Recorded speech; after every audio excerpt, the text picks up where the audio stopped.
Airline industry सबसे attractive होने के साथ साथ सबसे रूथलेस बिजनेस भी है। Aviation industry is full of growth opportunities, but अभी भी मेजॉरिटी ऑफ द पॉपुलेशन के लिए ये एक कॉस्टली मीन्स ऑफ ट्रांसपोर्ट है। बट एयरलाइन इंडस्ट्री में budget airline as compare to full service airline काफी अच्छा परफॉर्म करती है। And in this video we will list out the major reason for this by lighting various points including price sensitivity, sales and leaseback model, role of discount while buying aircraft, role of connectivity and landing charges, and lastly major difference in their petty profit strategies. जब हम India में airline sector को देखते हैं तो हमें about 80% of the domestic market low cost airlines के पास देखने को मिलता है। वहीं jet Airways and Air India जैसी फुल सर्विस एयरलाइन स्ट्रगल करती है। आज हम देखेंगे कि ऐसे कौन से फैक्टर्स होते हैं जो लो कॉस्ट और बजट एयरलाइंस को एक सक्सेसफुल बिजनेस मॉडल बनाते हैं। बिफोर 1990 और to be specific, low cost surge in India began in the early 2000, but budget airlines ने एंट्री के साथ ही Jet Airways and Air India के मार्केट शेयर को कैप्चर करना शुरू कर दिया था। But what are the main reason because of which budget airline grow? So let's start with price sensitivity.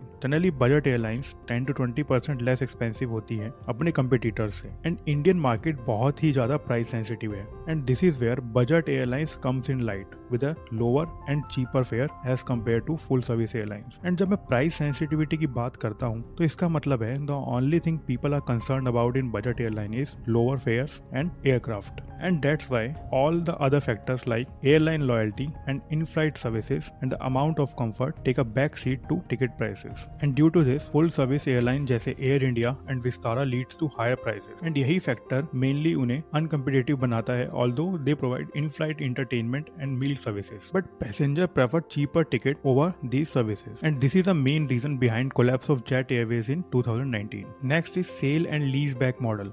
Budget airlines हमेशा नए एयरक्राफ्ट खरीदना पसंद करते हैं जिसे फ्यूल सेविंग और न्यू एयरक्राफ्ट से हायर परचेज प्राइस ऑफसेट किया जा सके, and most of the budget airline have younger fleet age compare to other full services airlines. Under sale and lease back model, operator मतलब airline example IndiGo, aircraft maker जैसे Boeing और Airbus इनसे नए plane खरीदते हैं and उनको leasing companies को cell कर देते हैं। बट जिस प्राइस पे एयरक्राफ्ट लीजिंग कंपनीज को दिया जाता है is usually higher than the price paid to aircraft maker like Boeing और एयरबस। हम थोड़ा और अच्छे से समझते हैं sale and lease back model क्या होता है। For example in 2020 under this model airline और ऑपरेटर सबसे पहले एयर फ्रेम मेकर और एंड इंजन मेकर को ऑर्डर देते हैं with a down payment of example 5%। Then at year 2023 और आफ्टर 3 इयर्स एयरक्राफ्ट मेकर जैसे बोइंग और एयरबस एयरलाइन को एयरक्राफ्ट डिलीवर कर देते हैं। देन ऑपरेटर और airline sell this aircraft to leasing companies for a profit and uses proceeds to pay what's outstanding to the aircraft makers. Then leasing company aircraft को airlines को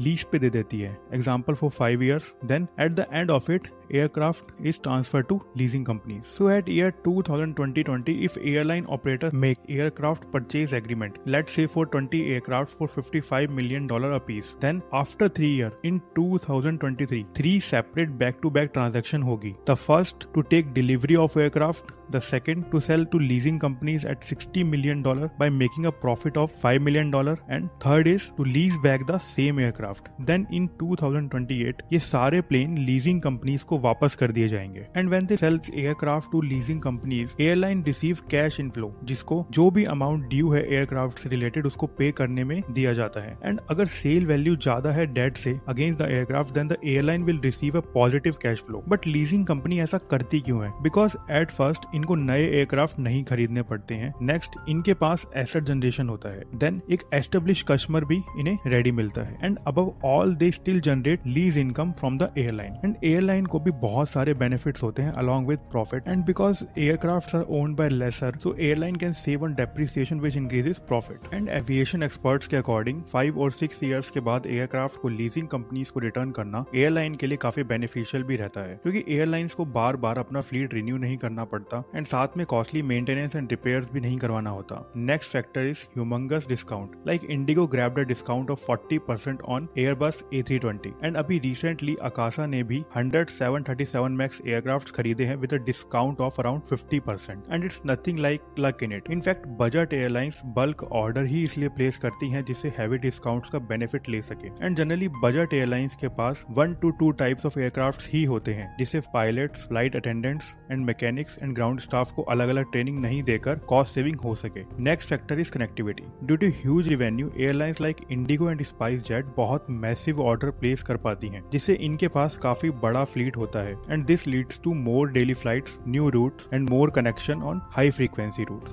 Budget airlines and full service airlines के बीच बहुत ज्यादा difference भी है in terms of fleet and service. Like Indigo operate a fleet of 250 aircrafts offering 1500 daily flights as compared to Vistara with a fleet of 41 aircrafts and 200 daily flights. Similarly, Indigo 87 destination पे service provide करता है, 63 domestic and 24 international. But Vistara only flies to 36 destination, 31 domestic and 5 international.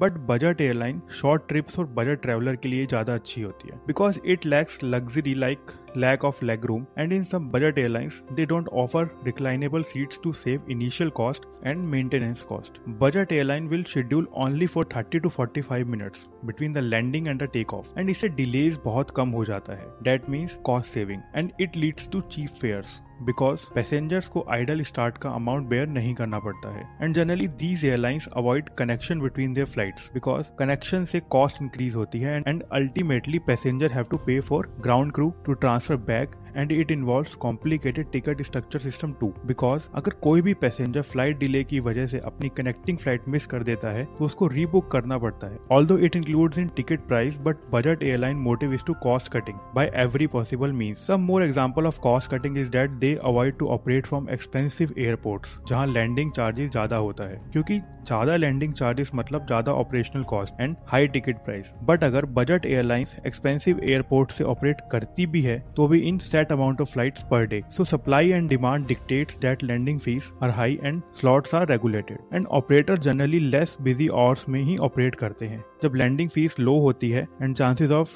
delay might be lower. And lastly, they earn money by selling foods and drinks on board. On board services एक excellent method है to make money. And इन्हीं सब reasons की वजह से budget airline as compared to full service airline से ज्यादा successful रहती है. And it is not just about India. Most of the budget airlines in the world use the same business model. And that's all for today. अगर आपको हमारा content अच्छा लगा है तो please subscribe our channel and share this video. Thank you.